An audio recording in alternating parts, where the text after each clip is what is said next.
Un discurso, Alfonso, en nuestro sentir, carente de objetividad, en primer término, ¿no? Tal vez la característica mayor de ese discurso.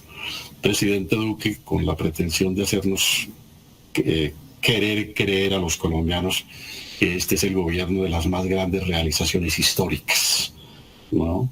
Y pues parodiando un tanto a Lewis Carroll, Alfonso, el presidente Duque, pues este no es el país de Alicia, sino el país de Iván, ¿no? El país de las maravillas. Iván en el país de las maravillas, podríamos decir que es la conclusión del discurso que el presidente pronunció en el día de ayer, ¿no? Se le olvidó al presidente que este es un país con hambre, ¿no? Donde los niños se mueren en la Guajira de inanición, que es un país con un alto índice de inequidad social, ¿no?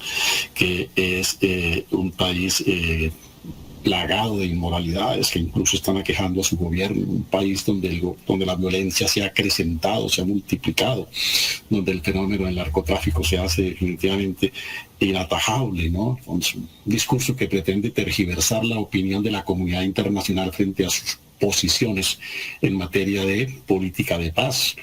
Usted sabe, Alfonso, que organismos internacionales y la comunidad europea han expresado su preocupación y sus prevenciones frente al gobierno del presidente Duque en materia de política de paz y de desarrollo de los acuerdos de paz.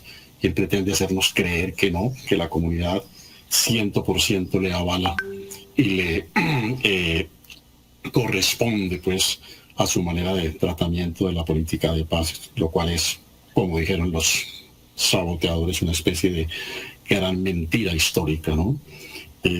Pues pretender hacernos creer que este es un país sin hierros en materia de ejecuciones gubernamentales, que este es un país fiscalmente prodigioso. Pues, Alfonso, creo que sí es un discurso carente de objetividad. El presidente no hizo ni siquiera un discurso, o mejor, lo que hizo fue un discurso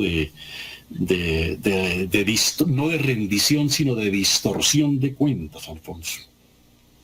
La verdad es que lo que se espera tradicionalmente de estos discursos de los presidentes, esa es la razón de ser, de que concurra a la instalación del Congreso, es que haga un tanto lo que los americanos llaman un informe sobre el estado de la nación, ¿no? No un discurso de autoelogios, no un discurso de realizaciones. Este no es un discurso para contarle al país cuántos puentes inauguró, ¿no?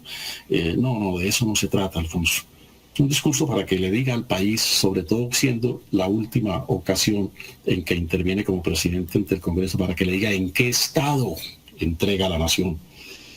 Nada dijo el presidente sobre ese particular. Nada dijo de su errada política internacional, nada dijo, Alfonso, de las protestas sociales que fueron la génesis del fenómeno político que se ha producido, valga decir, del cambio de orientación política que el país adoptó en las últimas elecciones, ¿no?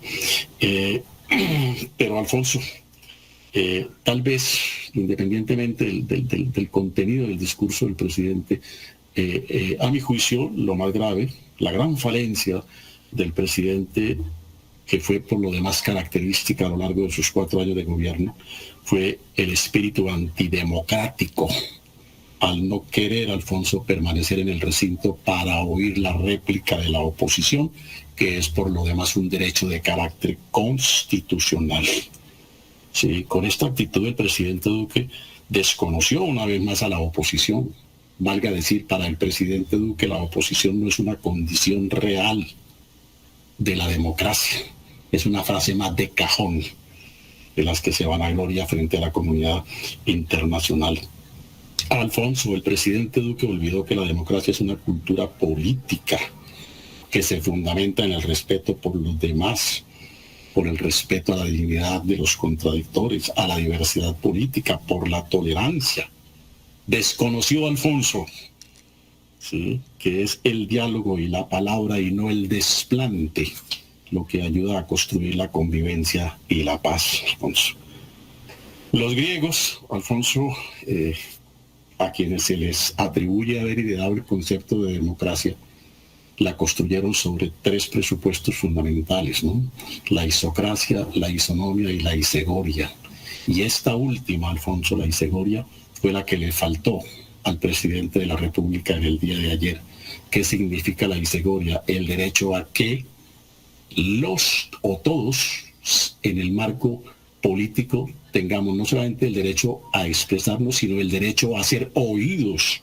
En la democracia es consustancial que los contradictores se oigan, porque si no se oyen, pues obviamente no hay democracia, Alfonso. Eso desconoció el presidente de la República, el derecho a que la oposición sea oída por él, porque ese es el sentido de la réplica. La réplica no son palabras al aire, ¿sí?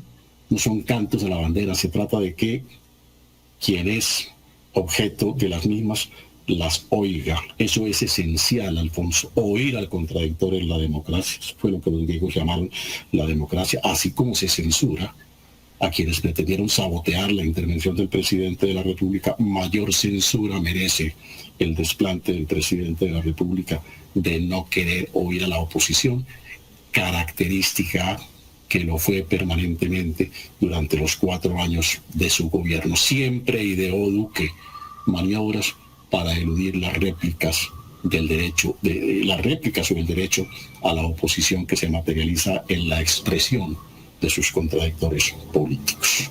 En estos términos, Alfonso, creo que hago un balance que es personal respecto de lo que fue la intervención del señor presidente de la República. Y para terminar, antes de ir a unos mensajes, Rafael Serrano consagra en su editorial de hoy del Frente algunas palabras al respecto. Al principio dice: Colombia es un país que sigue dividido desde la época de la independencia nacional y que ha padecido las consecuencias de las guerras civiles, de los conflictos sociales, del sectarismo político y de la corrupción administrativa, especialmente ahora cuando el turbión de las dictaduras comunistas se ha extendido a todo el continente americano, abriéndole las compuertas al populismo de aventuras y destruyendo los partidos políticos que fueron las catedrales de la democracia. El discurso pronunciado por el presidente saliente de Colombia, Iván Duque Márquez, ofrece la radiografía de una gran administración que tuvo que afrontar los problemas apocalípticos derivados de la pandemia del coronavirus, la guerra de guerrillas de las disidencias de la FARC y del autodenominado Ejército de Liberación Nacional, la formación de cuadrillas armadas emergentes financiadas por el narcotráfico y las amenazas de las dictaduras de Venezuela y Nicaragua, que pretenden, como Rusia, extender sus dominios más allá de sus fronteras históricas en el Mar Caribe y en los antiguos territorios de la Amazonía colombiana. Y sigue el editorial de Rafael Serrano, pero usted quería, antes de ir a un mensaje, mencionar algo. Ejercer el derecho a réplica. Frente al editorial de mi siempre admirado, bien apreciado amigo Rafael Serrano Prada, Alfonso. Por supuesto, lo que quedó claro en el día de ayer con el discurso del presidente Duque es que sí hay personas en mantener, que tienen interés en mantener dividido el panorama político, la opinión política del país. Eso fue lo que hizo Duque ayer, no dejar ahogar la división entre los colombianos. Se anticipa a hacerle oposición al nuevo gobierno, Alfonso. ¿Sí? Asumió, yo diría que un tanto de facto, la voz de la oposición dentro de su partido político, ¿no? El presidente Duque no ha podido superar la derrota electoral de su candidato en las elecciones de mayo y está obsesionado por contradecir desde entonces al nuevo gobierno, y cualquier espacio público que se le presenta es para replicar de manera por lo demás anticipadamente a quien va a ejercer el gobierno durante los próximos 4 años, y lo hace con contenidos, con expresiones profundamente belicistas, ¿no? Incitadoras, provocadoras. No se le conoció al presidente Duque una palabra suavizante, una palabra generosa frente a los términos de la convivencia y frente a los términos de la paz entre los colombianos. Olvidó, Alfonso, y con esto termino, el presidente Duque, como lo ordena el artículo 189 de la Constitución, que es el presidente de todos los colombianos, y se dedicó ayer a hacer un discurso de un sector político que él pretende acaudillar, aún en contra de voces dentro de su propia colectividad.